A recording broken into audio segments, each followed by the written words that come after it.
The night the voice found her, Dr. Leila Marquez was spooning coffee into a filing cabinet and trying not to weep over a grant rejection email.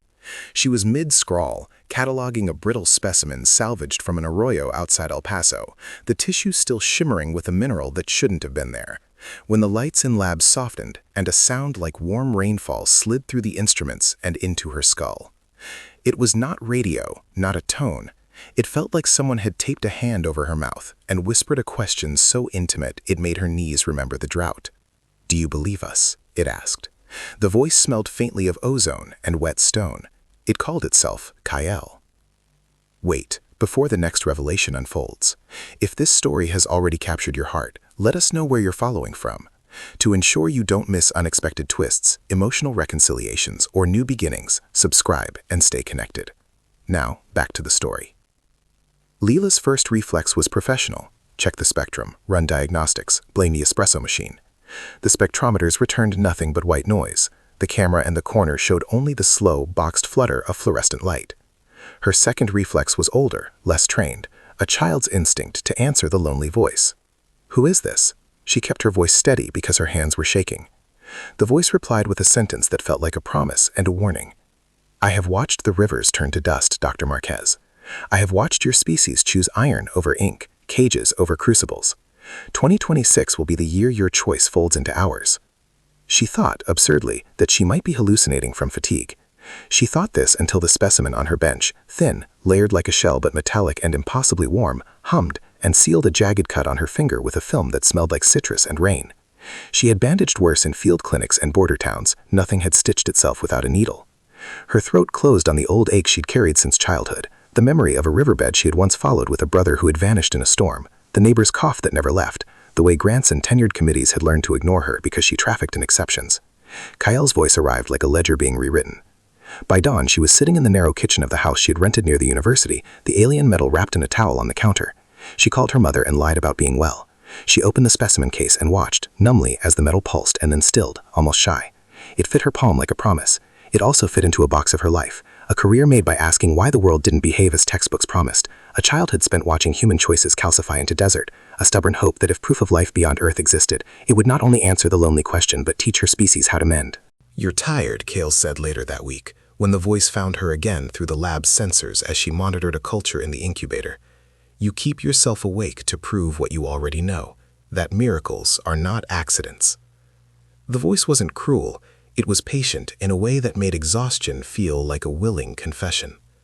"We have watched you, Leila Marquez, not as predators watch prey, but as archivists watch a flame. There will be a choice. The hinge is 2026. Leila thought of hinge as an act, a small but inevitable movement.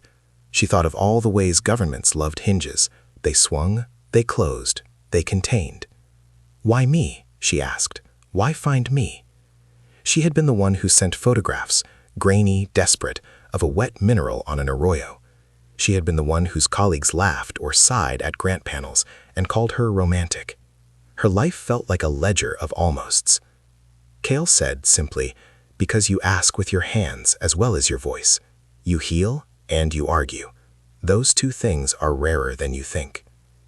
He sent her a gift 2 days later, a thin sliver of metal, colder than anything human made, which, when placed against the incubator tray, transformed a culture of dying cells into bright, deliberate colonies that sang with color under fluorescence. It seemed to laugh at known chemistry.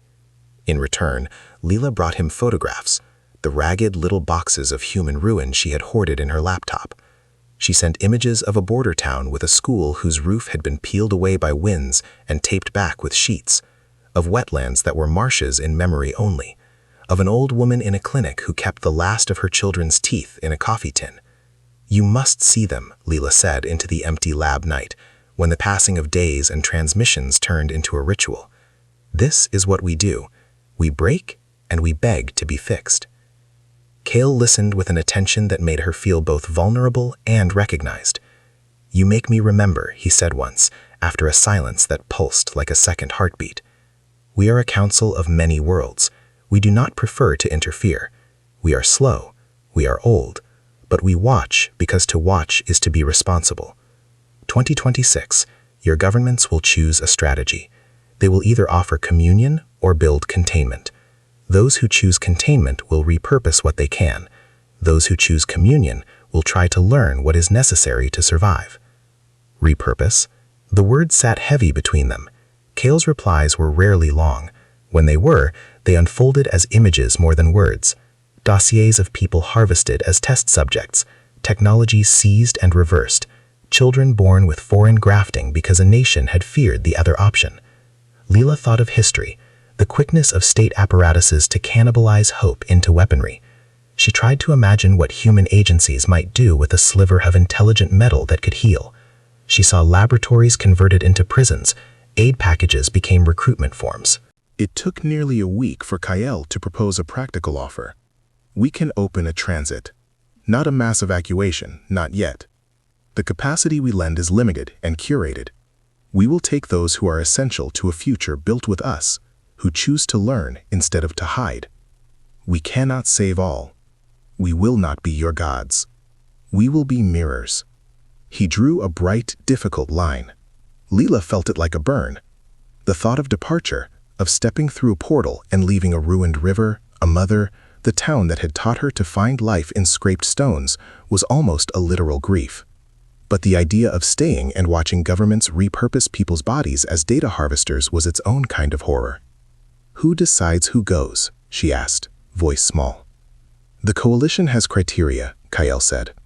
Those require knowledge, willingness to learn, and an ethical foundation, though that word means different things to different species. You are not chosen for your rank, you are chosen for your choices. His last phrase sounded like a plea wrapped in diplomacy. The first fracture came not from a protocol, but from a name. Nora Vance slipped into Leela's life like a photograph slid under a door, urgent, exposed. Nora had once been the person who read Leela's intelligence briefs on clandestine environmental pillaging and told her what could be hidden from a public that barely knew what to care about.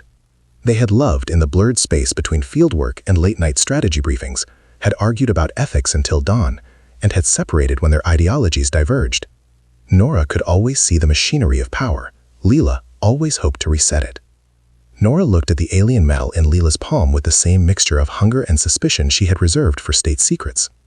You have no idea what they will do, Nora told her the first time, eyes sharp enough to cut through the lab's windows. She had been thinner, time having etched new seams around her mouth, the kind of lines that come from watching satellites and people simultaneously. The government has lists, Leela.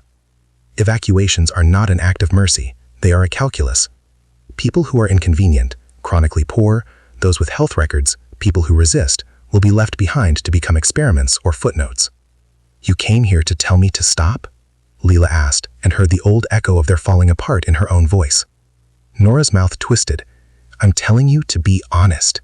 To everyone. If you leave through a narrow portal, you'll be stepping into a machine you don't understand. If you stay, maybe you can dismantle it. The word dismantle rolled off Nora like a sharpened blade. It had been the word they used when they were younger, furious with systems. It had also been the word that had driven them apart. Leela looked from the thin metallic sliver cradled in her palm to the woman whose hands had once held hers in secret. The weight of that history, kiss-stained promises, whispered plans, made the laboratory air thick. Love had been their shared project, but now love felt like a ledger of obligations to the person who still believed that exposing truth was the only moral act, and to the voice that had offered a way out that might be the only path to cultural survival. Weeks braided into a dangerous rhythm. Kale taught her facets of diplomacy, how his coalition measured ethical willingness, how they cataloged species to avoid cultural contamination while offering technological scaffolding to those who requested it. Leela sent back human data in the only form she trusted, stories. She described a child's laugh under a leaking roof. She wrote about the smell of wet adobe after a rare rain. She was trying to teach an alien coalition how fragile beauty could be. Nora leaked a different kind of narrative. She began to deliver photographs to Leela anonymously at night, files from inside government servers, bristling lists of priority names stamped with excision markers. These were not curations for the future, but algorithms calculating utility.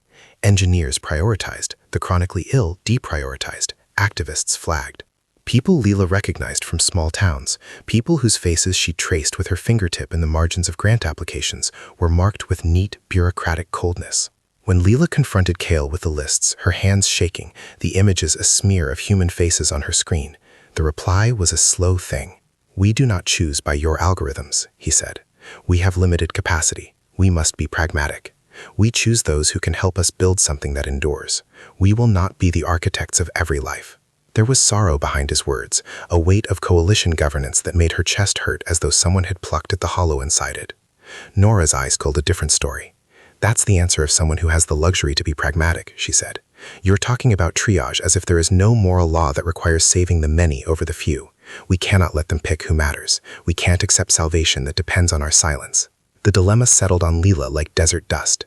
Step through a portal with Kale's tempered tenderness and the promise to learn something that could one day heal Earth, or stay and fight a political beast that, if left unchecked, would take body and soul as test subjects. The choice was not only professional or political, it was intimate. It tore at the tangle of her past and present, the child who had watched a brother fade in a storm and waited for someone to say, "We will change this," aloud. It was also the woman who had once loved Nora and still kept a hollow of that love in her ribcage, soft as a bruise. When Kale offered a visit, an invitation to meet, not through a transmission but through a small, human-accessible emissary, Leela let her curiosity edge out her fear. The emissary arrived on a midnight train of light, a sleek capsule placed in a rented hangar outside the city, humming with a promise that made her teeth ache. Nora watched from the edge of the hangar like a sentinel, eyes narrowed and hands clenched. "You will see their criteria," Nora warned, voice low. "You will see who is chosen, who is left. If you step aboard, there will be no going back." Leela thought of her mother's hands, of the arroyo and the seam of land that had taught her to find life in cracks. She thought of Kale's silence when he'd said, "We will not be your gods." She thought of Nora's clenched jaw and the way truth had once felt like a weapon and a balm. The hangar's lights threw their shadows long and thin across concrete. Above them, the stars leaned in, indifferent and luminous. At the doorway of the capsule, Leela felt the hinge poised between two acts, a promise of rescue and an accusation that rescue could be selection. Her fingers hovered over a metal edge that hummed like blood. The corridor behind her was full of the life she might leave. The corridor ahead smelled of ozone and old rain. She did not know whether she was about to betray her species or save it. She did not know whether love would be salvation or a wound open to let light in. The decision would have to be made, and the first choice was simple and terrible: whether to trust a foreign tenderness with her future, or to let Nora's furious honesty guide her into a fight that could consume them all. Leela's hand slipped. For a breathless second she imagined the capsule's seam opening without her consent, swallowing the future she had not yet dared to define. Nora's fingers closed around hers, sharp, familiar, and the touch jolted every memory of the years they'd spent folding into each other like maps aligned along a fault line. "Don't," Nora said. But it wasn't a command. It was an old caution meant to keep them both alive. The emissary's hatch breathed once and then stilled. The hangar smelled of metal and something else, clean, antiseptic. And when the interior lights washed the world in soft color, Leela felt an ache like homesickness for a planet she had not yet left. A figure stepped forward, not tall by Kale's voice, but uncanny in proportion, skin like polished river rock, eyes the color of wet verdigris. It moved with an economy of motion that read as courtesy, and when it spoke, the sound stitched straight to Leela's bones, a version of Kale that wore a face to be understood. "You are Dr. Leela Marquez," it said, and when it said her name, she felt every small act of courage she'd ever performed laid bare and understood. "We wish to show you how we decide. We will answer your questions as truthfully as we may." Nora's laugh was a short blade. "Answer, not apologize," she said. "You're not here to bargain for lives. You're here to sell a story to the desperate." The emissary tilted its head. "Stories and life are braided. We must choose wisely." It looked at Nora as if seeing a different flavor of winter. "We do not like choosing." Lila stepped forward despite herself. Seeing the coalition up close, how they considered frictionless corridors and statistical models, and then folded those models into the soft things of human life, was part of her duty. If she accepted the envoy's invitation, it would be to test the ethics against the syntax of her own convictions. If she refused, she could be accused afterwards of cowardice or of jealousy. The lines of love and loyalty had always been complicated by the geography of their lives, Now they were political. Inside the capsule, everything was designed to be unobtrusive. An array of screens that did not glare, a table that warmed to the touch, soft carpeting that made Lila think of childhood church basements, where community still meant shared food and imperfect chairs. The emissary brewed a tea that smelled faintly like rain and citrus, the same scent that had sealed her wound, and set it across from her. It did not drink. It watched. "We catalog people by potential contributions to durability and ethical flexibility," it said. Durability for survival, ethical flexibility for assimilation into networks across worlds. That is not a blanket judgment of worth. It is a technicality. Lila wanted to explode. Ethical flexibility. She tasted sarcasm and bile at the same moment. "You mean people who won't resist being rewritten?" "No," the emissary said. "We mean people who value communal adaptation over preservation of harmful structures. Humans are not monoliths. Many of your leaders are rigid, organized around ossified hierarchies that crush smaller systems. We prioritize those who demonstrate capacity to rebuild without repeating the harms." Nora scoffed. "So you're picking the agreeable, the useful, the people who will keep smiling while their cultures are dismantled and repackaged." "It is a blunt way to express a necessary compromise," the emissary said. "We cannot take trauma as is and expect it not to bulk up and spread. We offer scaffolding." Scaffolding. The word settled on Lila like a load-bearing beam. She had seen scaffolding used to prop up facades while the rot spread beneath. She had also seen it used to rebuild crumbling libraries after floods. Again and again she had been asked to believe in ambiguous instruments that could be either salvation or cage. Nora's hands were shaking by the time she turned to Lila. "Listen to them, Lila. Listen to how they sanitize the language. They're doing their selection while you sip tea. While your mother—" Her voice broke, the sentence left uncompleted but whole in the ache it placed in Lila's chest. Lila closed her eyes and saw the faces from the leaked manifests. A machinist from Yasleda, a seamstress from a failing shelter program, a teenage code artist who had taught herself encryption on a borrowed laptop. The emissaries' mathematics had been polite about their people. The government's lists had been brutal. The coalition, so noble in its diplomatic slow breaths, was still making choices that would leave bodies behind. Even Kale's voice, with its patient sadness, could not escape the arithmetic of loss that governed interstellar logistics. "You asked why us," Kale had said to her over transmissions. "Because you heal with your hands as much as your heart."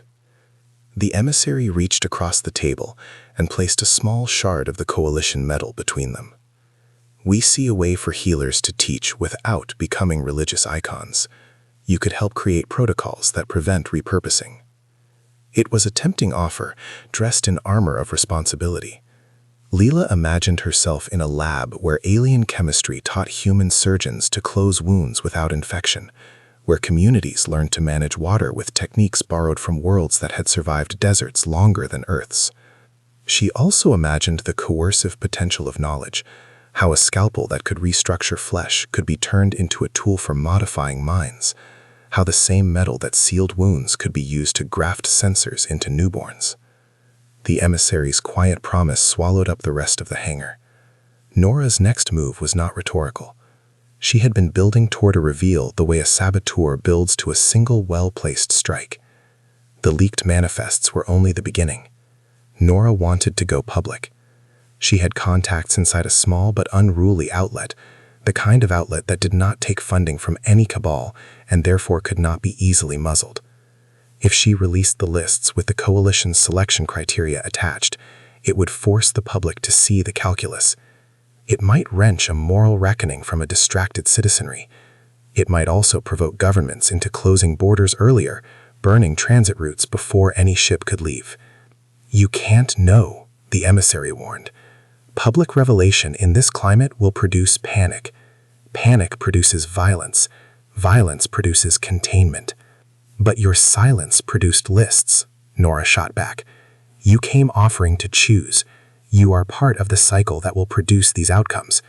You might not orchestrate it, the governments do, but your participation normalizes it." Leela felt the pull between them as if it were gravity. Cale was a hand, warm, wide, steady, reaching across an abyss, offering instruction and refuge. Nora was a spark, a dangerous, necessary flame that demanded exposure, reckoning, and a willingness to burn what had been convenient to keep. Loving both meant loving contradictions. Loving them both meant a constant lurch between faith and revolt. For days after the hangar, Leela carried the shard the emissary had left. It fit in the hollow of her palm. When she pressed it to the scorched place on her inner wrist, she felt nothing magical and everything profound. A cool, impartial reminder that choices had texture. She returned to the lab and she watched cultures bloom under the shard's influence. Cells healed faster. Bacteria regressed. The shard did what Cale promised. It also whispered of leverage. Nora moved faster than Lila had expected. She began to compile her own dossier, a mosaic of leaked documents, testimony from families whose names had appeared on the manifests, audio clips of politicians planning priority evacuations under the rubric of national security. She wanted Lila to be part of the release, to provide a scientist's credibility to Nora's activist fire. To be truthful, she needed Lila's voice to be the bridge between revelation and outrage. "It's going to make some of your people angry at you," Nora warned. "Some will call you traitor for colluding with an alien coalition. Some will call you a sellout if you don't release what you know." Lila's chest tightened. She had already been called everything by colleagues who saw wonder as a career threat. Romantic, naive, fraudulent. She had built herself on the idea that truth delivered itself eventually, that the patient accumulation of evidence would topple cynicism. Nora's approach was not patient. It was sacrificial. It demanded immediate clarity. Cale's transmissions turned tender with worry. He told her about the logistics of transit windows and how the coalition's vessels timed departures to planetary cycles. "We could move more quickly if the political environment allowed," he said, "if there were no concerted effort to stall or to weaponize our presence." "Are you asking me to keep quiet?" Lila asked. The question tasted like ash. "We ask you to weigh the cost of exposure," Cale said. "We cannot control every human institution. We can, however, promise that the ways in which we engage will be guided by a code.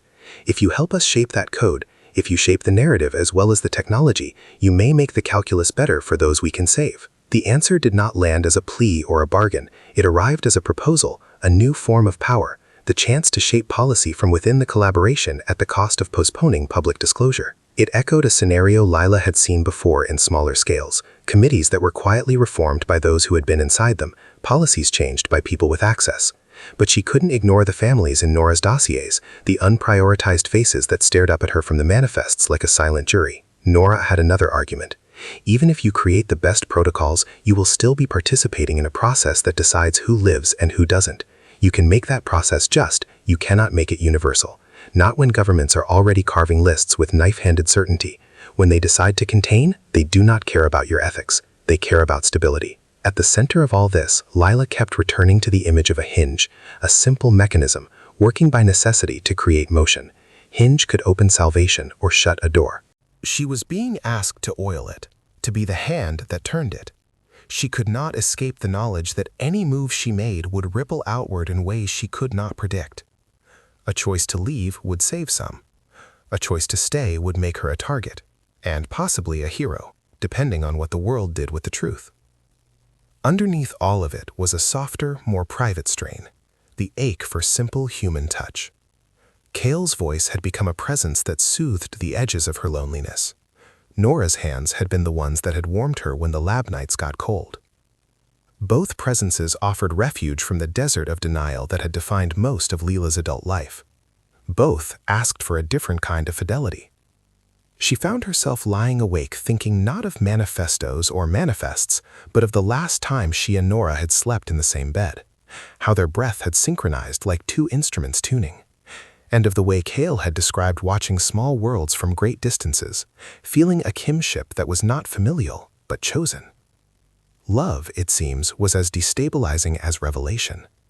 It demanded risk. Finally, Leela chose an action that felt like both betrayal and fidelity. She agreed to help Nora access the publicly held minutes of a security review board scheduled for the following week. The board was where concerns about the coalition had been discussed in bureaucratic code. If Nora could get the minutes and the names, she could craft a narrative that laid the process bare. Leela would not leak the coalition's transit logistics, she would not endanger the immediate safety of those booked for early departure. But she would provide evidence that governments intended to prioritize and deprioritize in ways that bore moral scrutiny. "You're going to get us all in trouble," Nora said, but her eyes were wet with something close to gratitude. "Thank you." "I don't know how to be anything else right now," Leela said. The confession tasted like surrender and determination. "I can't step away and pretend I haven't seen what they plan." Kale's voice vibrated through the communications module the night before the board. "If they detect an attempt at disclosure and react with force, we will have to accelerate our plans. That could mean moving without being able to confirm ethical vetting for everyone. There will be casualties either way." "Then we force their hand," Nora said. "We make this their problem." Leela felt the capsule of her future tilt. To force a hand was to commit to the fight. To shape the narrative from within was to accept complicity in a process she loathed. The hinge of 2026 had grown teeth.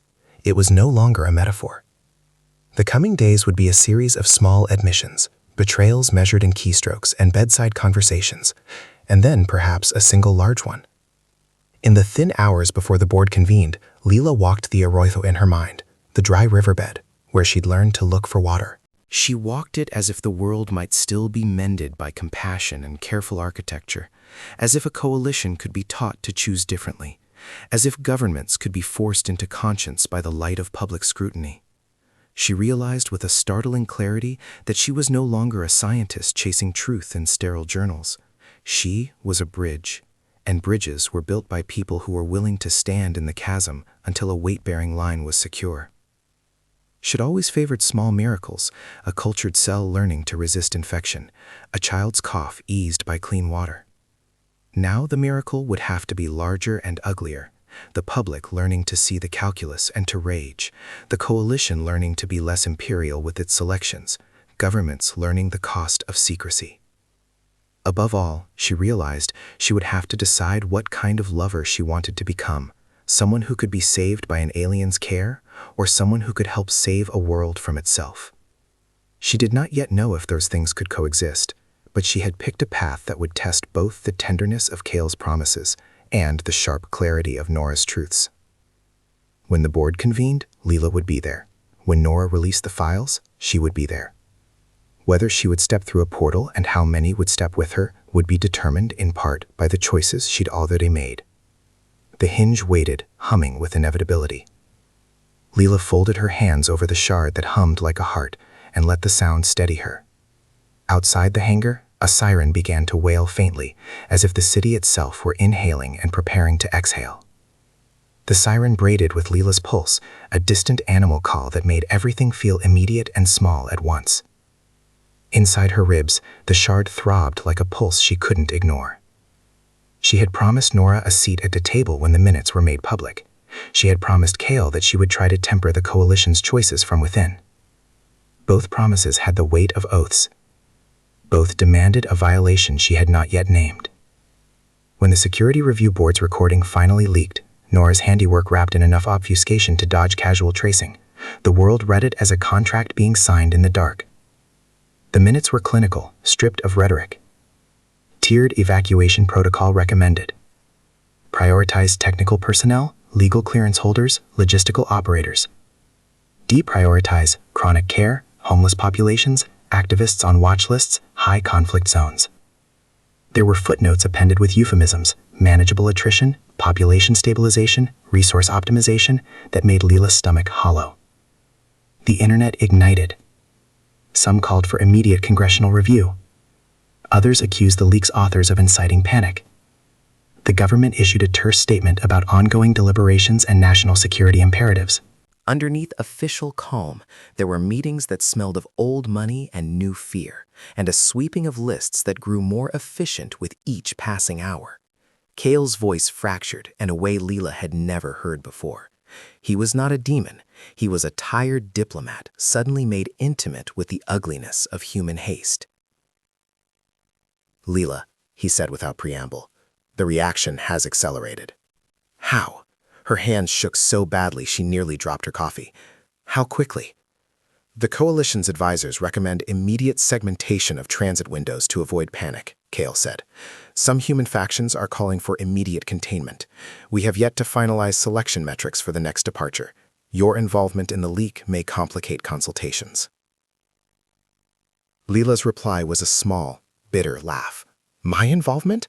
Nora did this. I only helped access the minutes. You provided them with context, Kale said.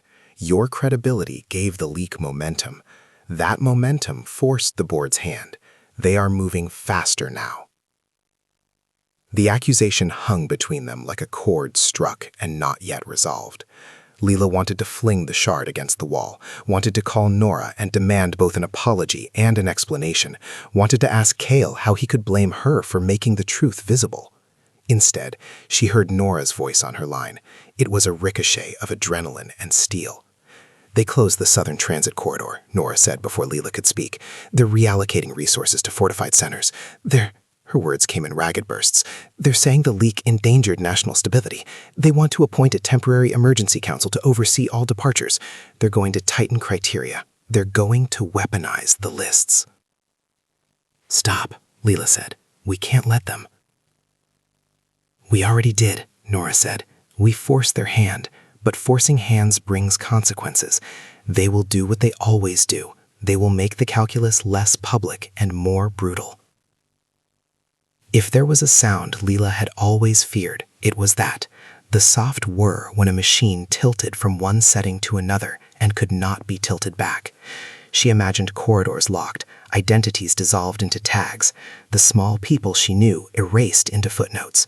She imagined Kale watching, powerless at the level of coalition bureaucracy. She imagined him furious in a way he had never let her hear. The thought made her chest ache with a new, raw anger. She met Nora at a diner that smelled like burnt coffee and too bright chrome. Nora's hands were stained with printer toner, the evidence of nights spent making copies, redacting things with a fury that made Leela ache in sympathy. Around them, televisions showed talking heads clapping their hands in the practiced gestures of outrage and calming. Neither of them had eaten. They're going to hide this behind emergency powers, Nora said when they had sat. They'll keep the public distracted with soothing phrases while they finish their lists. Then we expose them, Leela said, and the words tasted like coal. We put everything out, the coalition criteria, the lists, the names. Make it impossible to make decisions in the dark. Nora's eyes softened and then hardened. And spark panic. You heard Kale. Panic begets violence. People will riot. Some will try to take transit routes by force. Governments will clamp down, and the very people we want to protect will be trapped. They were a matched machine. Nora's outrage and tactical hatred for power, Leela's hungry moral calculus and softer insistence on saving what could be saved. They moved together towards the same goal, truth, but their instruments were different. Nora wielded fire. Leela thought in scaffolding. What did you think would happen? Nora demanded suddenly, leaning forward so hard the diner table trembled. That if we made them see their choices, they'd behave like saints? Leela, you have to understand, this isn't a thought experiment. This is politics wearing a crown of urgency. I thought, Leela said slowly, because she had to hold the words as if they might shatter, that if we showed the world what was being planned, people would see the horror and resist. I thought transparency would force accountability. And what if transparency forces an emergency that locks people away? Nora's voice was raw, but underneath lay a pulse of something personal, a grief that had little to do with policy. What if your transparency kills the same people it meant to save? Leela saw her then, the woman she loved, the woman who had once burnt a bridge to forge a clean path, the woman whose hands had trembled as they navigated a moral compass Leela had always admired. The question felt like a knife. She had never been asked to choose between love and the lives of strangers. She had always believed those things could coexist. Now Nora had turned it into a binary. I don't know what will happen, Leela said, but I know silence will let them choose in the dark. Nora's face crumpled like paper. Then we can't be the ones to decide by ourselves, she whispered. We need public pressure. We need people who will demand an account. Leela reached for Nora's hand. The touch was lightning, and also the silent ache of all the times they had trusted each other. Then we do both, she said, because the idea of doing nothing had always been worse. We leak what we can without endangering transit logistics. We name names, we expose criteria, but we hold back movement details that would allow mobs to seize ships. We force a parliamentary review. We use time as a weapon. Nora's jaw worked. You think you can control it? No, Leela said honestly. I think I can steer it. For a little while. Long enough to make the calculus visible, to make it something the electorate can't ignore. They did the calculus of leaks in the back booth of that diner like surgeons deciding what to cut and what to stitch. Nora's network prepared a release that would be messy and viral. Leela agreed to put her name to a scientific statement about ethical vetting, an explanation of how selection criteria could be manipulated and why transparency would force humane protocols. They chose a window between transit windows, a sliver of time where the coalition's vessels would not be in motion. When the files dropped, the internet reacted the way it always did, with fury, with compassion, with conspiracy, and with hashtags. Protests formed in plazas Leela recognized from childhood. Vigils were held for names on the lists. Members of Congress demanded emergency sessions. The coalition issued a pearl gray statement expressing deep concern and promising conversations. The government spokesperson called the leaks maliciously timed, and a senator whispered on camera that national security could not be gambled with. Then came the first real fracture. An intelligence agency, for reasons of precaution or power, began rounding up activists whose names had been on the lists. They justified it as protective custody. The language was slippery. It was always slippery. Leela watched footage of men in plain clothes knocking on doors in neighborhoods she knew, faces she had once answered in grant applications hauled away. She felt like someone watching a river dry in fast motion, the last water squeezed into a hand and then gone. Nora summoned Leela that night with a single text. They took Maria. Maria was a community organizer in the border town. Maria had been on a manifest as high risk. She had been due neither priority nor rescindment in Cale's very careful selection. She had been on the government's list because her activism had been inconvenient. They took her for her safety, the official said. When Leela arrived breathless at the holding center where Maria had been taken, she found a place that smelled like bleach and fear. Families were in lines. A woman fist-fighting a man who tried to claim a seat for a friend who'd been prioritized into a separate queue. The system had a way of turning moral calculations into physical jostling. Maria's sister sobbed into Leela's shoulder. They said it was temporary, she kept repeating like a mantra. Leela felt the shard beat against her sternum, as if the alien metal were insisting it had not been meant for this. She made one furious, stupid promise to the sister. I will not let them become a footnote. That promise cost her something immediate. Cale's transmissions grew colder after the arrests. Intervention is now complicated by human containment, he said. We have had our advisors question our continued presence. There are factions on the Coalition Council that advise withdrawal. If your actions expose the network, some human leaders will choose to sever contact rather than expose their failures. You'd withdraw? The thought made Leela sick. Leave us mid-collapse because I'm trying to shine a light? We cannot be held hostage by the political dysfunction of a planet, Cale said. Our mandate is to preserve life in forms that continue. If that means stepping away to avoid amplifying harm, we must consider that. The idea filled Leela with a rage so hot it blurred the edge of her vision. Step away, she repeated, as if speaking aloud might dissolve the phrase's lethal possibility. Leave us? It is not my wish, Cale answered softly. It is a reality some of my colleagues have advocated for. You have to understand, your transparency makes your planet unpredictable. Nora's next move was a public one. She demanded a congressional hearing. She spoke with trembling clarity about the names on the lists, about Maria being taken, about the moral rot that allowed officials to call triage by another name. The cameras ate her words. In communities across the country, activists who had once been dismissed as alarmists found their voices amplified by the feeds. And still, the coalition's departures accelerated in secret pockets. Leela watched live feeds of ships cutting through atmosphere towards silent corridors of space, small lights against the bruised sky. She counted the faces who left by the way her mind cataloged them. Engineers, ethicists, a handful of community doctors. She counted those left behind by the names that did not appear in the roles she could see. Her accounting became a litany. At the center of everything, Leela's heart broke into two strategies. One that went through with Nora's strategy of exposure and resistance, and another that continued to accept Kale's tutored tenderness as a way to shepherd whatever future she could into being.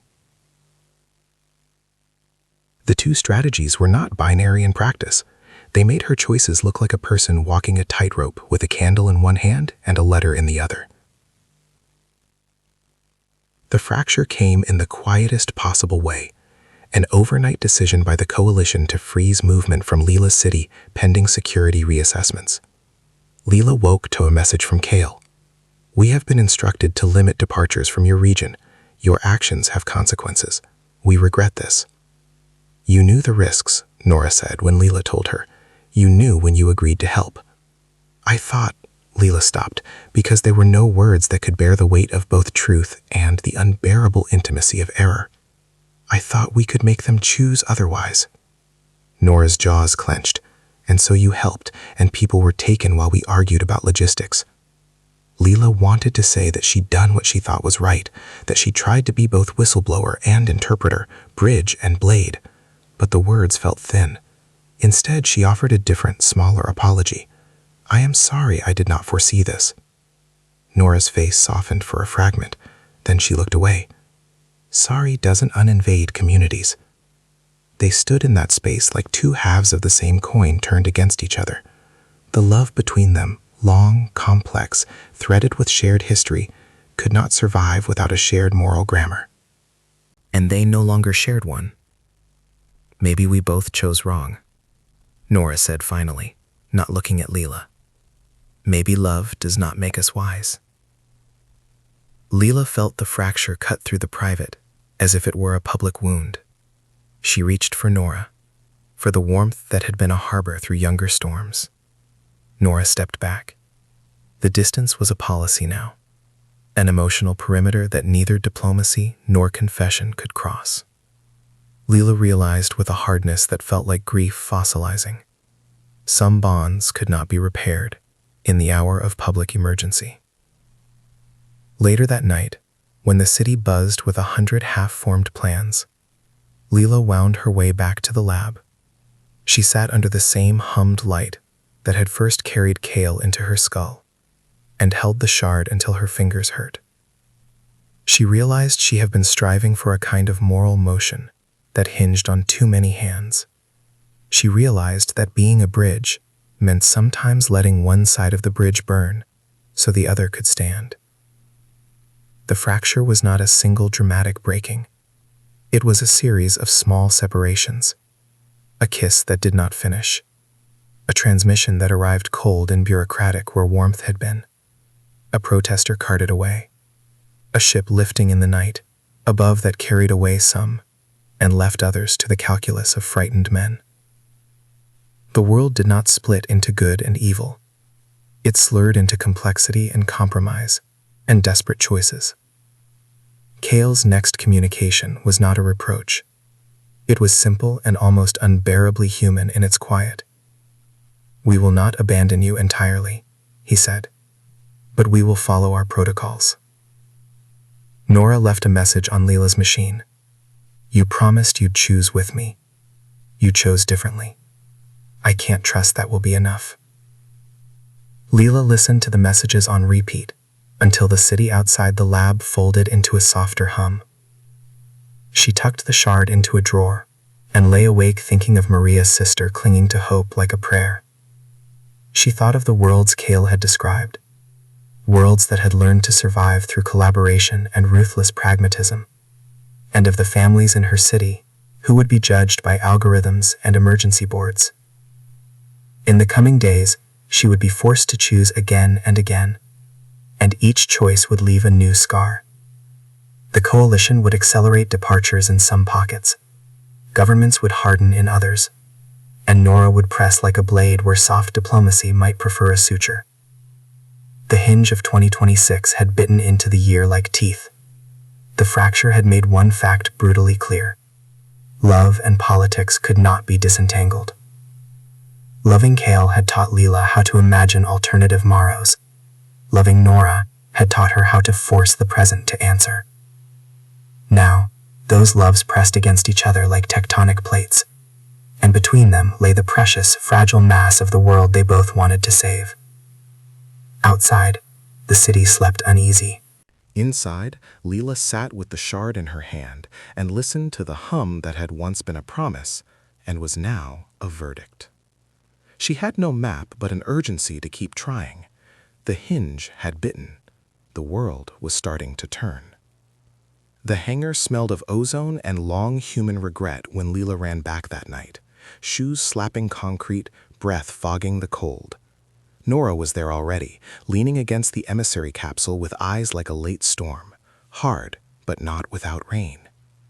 Kale's envoy stood a few paces away, still and patient like a statue that had learned to grieve. Between them, the city hummed with a tension that tasted metallic on Leela's tongue. "We have hours," the emissary said without preamble, "not days." Nora looked at Leela like she was a question she had asked too often. "You can still stop them," she said. "You can use what you know to force transparency into policy. You can make the coalition's criteria public at the council level. You can refuse to give them endorsement." "I can," Leela answered, throat raw. "And they'll retaliate by tutting our transit windows cold. They will bury people while blaming leaks. I can't pretend either option is clean." Kale's voice, when it came through the emissary as if borrowed from inside her own skull, was a different thing than the council's forms. It had always been personal in ways the coalition's memos never were. "We can accelerate a departure if you provide us names. We can also help you expose tampering at the ministry level, but it will require you to come with us for consultations. To do both is to risk both." Nora's laugh was a thin thing. "So the alien demands a hostage, your conscience and your person." "Not a hostage," Kale said. "A partner. A witness." Leela realized, with the cold clarity of someone stepping into a river, that the only way to make a lasting case was to live inside the coalition's choices long enough to change them. That would mean boarding a ship not as a refugee fleeing in panic, but as a delegate with a voice. It would mean trusting Kale and risking every accusation Nora could lob. It would mean asking the woman she still loved to accept a public intimacy with a foreign power while she worked to keep the rest of their planet from becoming a ledger of acceptable losses. "Tell me the cost," Nora said, because she always had demanded inventories when the moral ledger got messy. Kale's emissary set its hand on Leela's shoulder in a gesture that felt almost human, warm in the way Riverstone warms under the sun. "We require a guarantee of your presence at council deliberations. We will need you to authenticate our procedures to human auditors we cannot yet trust. In exchange, we can guarantee a temporary moratorium on forced containment for the regions under your influence while you argue for revised criteria. You will also be offered transit for a select group you can vouch for." Nora's face crumpled, then hardened. "You want her as leverage," she said. "You want her to sign off and give you credibility." "We want her to help us be better," the emissary corrected. "We cannot change without human counsel. We cannot be blind to what you call dignity." It felt like a bargain made on a cliff. One step would save some and strain the moral fabric binding them. One refusal would condemn others to a system that allowed quiet excisions. Leela thought of Mariah's sister, of the machinist from Ysleta, the teenage code artist. She thought of her own mother, how she would watch the news and clutch the phone until her knuckles bleached. "I will go," she said, and the words were both surrender and claim. "But I go to fight, not to validate cruelty. I will take a list. I will take witnesses. I will not sign any document that does not include binding, verifiable protections for those deemed deprioritized." Nora's hands were trembling, but she pressed them into Leela's. "You're asking me to let you go where I can't follow." "I'm asking you to let me try," Leela said, "and I'm asking you to be the voice that will not let them forget, who will drag the light into every room they lock." Nora closed her eyes for a moment and then kissed her, quick and hard, as if sealing a pact. The kiss said everything that words could not: anger, surrender, 1,000 small apologies. When they broke, Nora's mouth was wet and urgent. "If you walk away," she said, "I will not sit silent." "You don't have to," Leela said. "Be the storm that forces the council to reckon. I will be the hand inside that council pulling at threads." The emissary inclined its head as though it understood confessions without judgment. "We will schedule a departure within the next 6 hours," it said. We require your presence for a short negotiation window aboard. Take whom you can physically escort. Leela's list was a torn thing, Mariah's name at the top, followed by 2 medics, a water engineer, and an ethicist who had been on strike for better policies. They were not a rescue fleet, they were a promise wrapped in the minimal arithmetic of what could be moved in the time given. As they walked toward the quiet ramp where the capsule waited, humans and alien diplomat in one slow procession, Nora grabbed Leela's arm.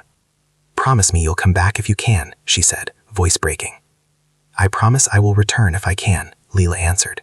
It was not a vow of certainty. She could not promise outcomes, but it was a pledge to try, bone and marrow invested. The takeoff was small and mercilessly beautiful, a soft exhale like a whale diving, a seraphic press that left a hangar quieter where people had stood. Leela pressed her palm to the small window and watched the city fold away, a quilt of lights and human protest. Under the hum of engines, she felt the shard in her pocket press cold against her ribs, the coalition metal a steady alien heartbeat. As the vessel pierced atmosphere, Leela thought of the hinge, how a small movement could swing a world.